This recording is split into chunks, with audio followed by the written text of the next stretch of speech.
Hi friends, ఈరోజు మనం ఒక తెలివైన చిలుక కథ చెప్పుకుందాం.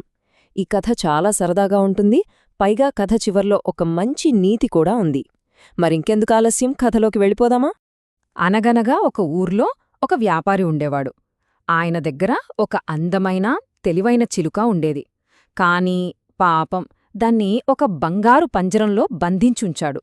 దానికి మాత్రం ఆకాశంలో స్వేచ్ఛగా ఎగరాలని, తోటి పక్షులతో ఆడుకోవాలని ఎంతో ఆశగా ఉండేది. ఆ పంజరం దానికొక జైల్లా అనిపించేది. పంజరంలో ఉండటం ఆ చిలుకకు అస్సలు నచ్చలేదు. ఎలాగైనా సరే ఈ బంధం నుంచి బయటపడాలి అని అది గట్టిగా అనుకుంది. దీనికోసం తన తెలివితేటలనే ఉపయోగించాలి అని డిసైడ్ అయింది. అలా చాలాసేపు ఆలోచించాక చిలుకకి ఒక సూపర్ ఐడియా వచ్చింది. వెంటనే ఆ వ్యాపారిని పిలిచి, ఓ వ్యాపారి, నన్ను ఇలా పంజరంలో బంధిస్తే నీకేమొస్తుంది? అదే నన్ను వదిలేశావనుకో, నీకు జీవితంలో ఉపయోగపడే 3 గొప్ప నిజాలు చెప్తాను అని చెప్పింది. వ్యాపారికి ముందు నవ్వొచ్చింది. కాని చిలుక తన ప్లాన్ వివరంగా చెప్పింది. చూడు, నేను మొదటి నిజం చెప్పగానే నువ్వు నన్ను ఈ పంజరం నుంచి తీసి డాబా మీద వదలాలి. రెండవ నిజం చెప్పిన తర్వాత నన్ను ఆ పక్కనే ఉన్న కొబ్బరి చెట్టు మీదటి వెళ్లనివ్వాలి. ఇక మూడో నిజం చెప్పాక నాకు పూర్తి స్వేచ్ఛ ఇచ్చేయాలి. ఇదే మన డీల్ అని చెప్పింది. అబ్బా, అసలు ఏంటా 3 గొప్ప నిజాలు? వింటేపోలా అని ఆ వ్యాపారికి కూడా చాలా క్యూరియాసిటీ వచ్చేసింది. సరే చూద్దాం, నీ డీల్ నాకు ఓకే అనేశాడు. అప్పుడు చిలుక మొదటి నిజం చెప్పింది.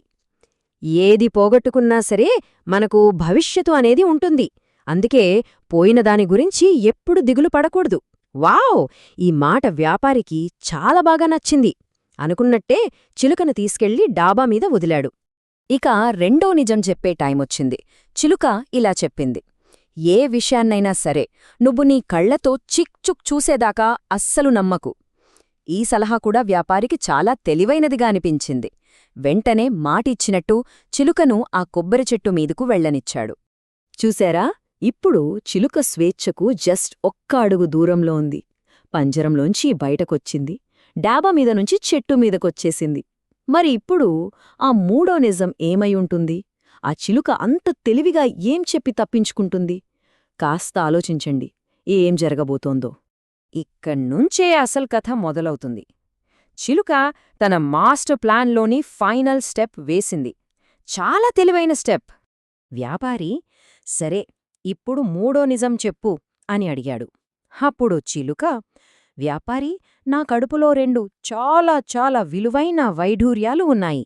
నా కడుపు కోస్తే అవి నీకు దొరికేవి అని చెప్పింది. అంతే, ఆ మాట వినగానే వ్యాపారికి మైండ్ బ్లాక్ అయిపోయింది. అయ్యయ్యో, నేనెంత పెద్ద తప్పు చేశాను! నా చేతులతో నానే 2 వైడూర్యాల్ని వదిలేసుకున్నానా అని లబోదిమోమ్మని మొత్తుకోవటం మొదలుపెట్టాడు. ఇక్కడ ఒక ఫన్నీ విషయం ఏంటో తెలుసా? ఆ చిలుక చెప్పిన 2 మంచి మాటల్ని ఈ వ్యాపారి అప్పుడే మర్చిపోయాడు.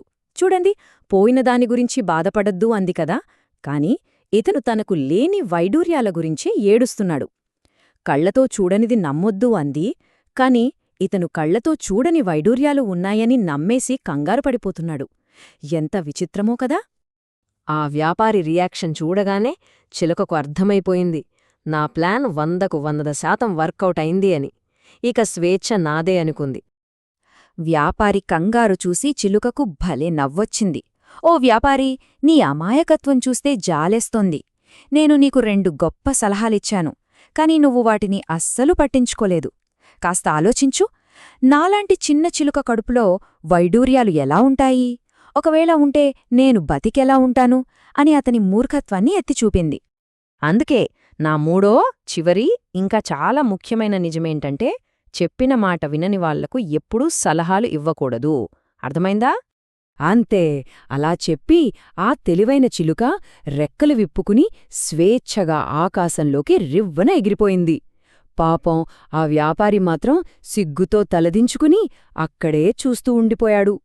చూశారు కదా ఫ్రెండ్స్, ఆ చిలుక తన తెలివిని వాడి ఎంత చక్కగా స్వేచ్ఛను సంపాదించుకుందో.